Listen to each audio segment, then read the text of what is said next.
Hello, this is Dr. Carmen Smith, spiritual teacher and author of the book, The I Am Solution. You know, in today's world, there's a lot of talk about divisiveness and possibly hatred, and this talk separates people. It makes them feel like they're the other, and it's not a very good space to create unity and peace. And so what winds up happening is you create the opposite. So all of those that are not participating in this hatred and divisive speech, one of the things that we can do, and we can alert others to the same type of practice, is to go within yourself and find peace. And this can include meditation. But let's say that you're not a meditator and you hear something a little bit disturbing to your spirit on the news, or somebody's talking. Just go within yourself and offer a peace blessing. I give you peace. I wish you happiness.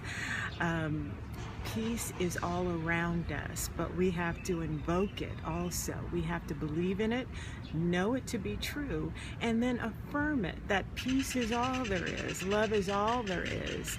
Now, there's several research studies that talk about when we're all in that collective consciousness of peace and wholeness and unity, that crime rate goes down, that violence goes down, aggression goes down. So we know this works. We know that we're divine beings in control of all matter within this consciousness. But we have to invoke it.